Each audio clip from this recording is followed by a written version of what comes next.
December ಸಂದೇಶ finally ಮುಖ್ಯಮಂತ್ರಿಗಳಿಗೆ December ಸಂದೇಶವನ್ನ ಕಾಂಗ್ರೆಸ್ನ ಹೈಕಮಾಂಡ್ ಕೊಟ್ಟಿದೆ ಅನ್ನುವಂತಹ ಸುದ್ದಿ ಈಗ ಬರ್ತಾ ಇರೋದು. ಏನದು ಅಂತಂದ್ರೆ ಡಿಸೆಂಬರ್ನಲ್ಲಿ 2.5 ವರ್ಷ ಆಗುತ್ತೆ ಡಿಸೆಂಬರ್ ಅಷ್ಟೊತ್ತಿಗೆ ಬದಲಾವಣೆಯನ್ನ ಮಾಡುವಂತ ವಿಚಾರ. ಜೊತೆಗೆ ಸಂಪುಟ ಪುನರ್ರಚನೆಯ ವಿಚಾರವೂ ಕೂಡ. ರಾಜ್ಯ ಕಾಂಗ್ರೆಸ್ನಲ್ಲಿ ಡಿಸೆಂಬರ್ ಕ್ರಾಂತಿ. ದೆಹಲಿ ಭೇಟಿಯ ವೇಳೆ ಸಿಎಂಗೆ ಹೈಕಮಾಂಡ್ ಸಂದೇಶವನ್ನ ಕೊಟ್ಟಿದೆ ಅನ್ನುವಂತ ಮಾಹಿತಿ ಬರ್ತಾ ಇದೆ. 2.5 ವರ್ಷದವರೆಗೆ ಪುನರ್ರಚನೆ ಮಾಡೋದಿಲ್ಲ ಅಂತ ಹೇಳಿ.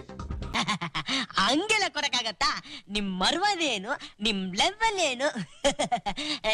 ಕುಂತ್ಕೊಳ್ಳಿ ತಿಪ್ಪಯ್ಯನವ್ರೆ, ಕುಂತ್ಕೊಳ್ಳಿ. ನೀವು ಕುಂತ್ಕೊಂಡ್ರೇನೆ ನಾನ್ ನಿಮ್ ಕೈ ಕೊಡಕ್ಕಾಗೋದು. ಡಿಸೆಂಬರ್ ವರೆಗೆ ಯಾವುದೇ ಬದಲಾವಣೆ ಇಲ್ಲ.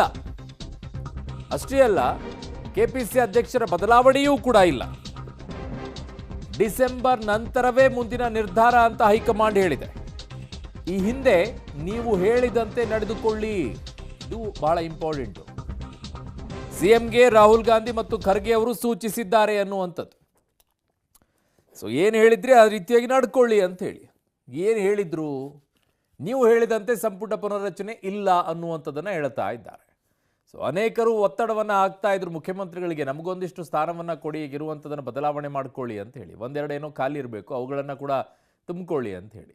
2.5 ವರ್ಷದವರೆಗೆ ಪುನರ್ರಚನೆ ಮಾಡೋದಿಲ್ಲ ಅನ್ನುವಂಥದ್ದನ್ನು ಸ್ಪಷ್ಟವಾಗಿ ಹೈಕಮಾಂಡ್ ಹೇಳಿದೆ. ಈಗ ಸದ್ಯಕ್ಕೆ ಯಾವುದು ಬೇಡ ಅಂತ ಹೇಳಿ. ಸೊ ನೀವು ಬದಲಾವಣೆ ಆಗಬೇಕಾಗತ್ತೇನೋ, ಆವಾಗ ಅದನ್ನು ಬದಲಾವಣೆ ಮಾಡೋಣ ಅನ್ನುವಂಥ ಅರ್ಥದಲ್ಲಿ ಹೇಳ್ದಂಗಿದೆ.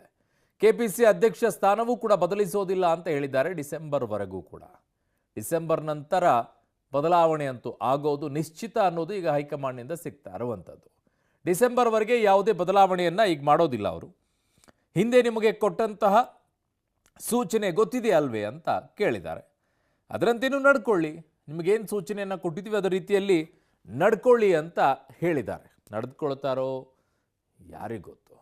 ಡಿಸೆಂಬರ್ವರೆಗೂ ಕೂಡ ಕಾಯಬೇಕು. ಬರೀ ಚರ್ಚೆನೇ ಆಗಿಲ್ಲ, ಇಲ್ಲ ಚಾನ್ಸೇ ಇಲ್ಲ. No way. ಬರೀ ಊಟಕ್ಕೆ ಸೇರಿದ್ರ ಸರ್? ಅಷ್ಟೇ.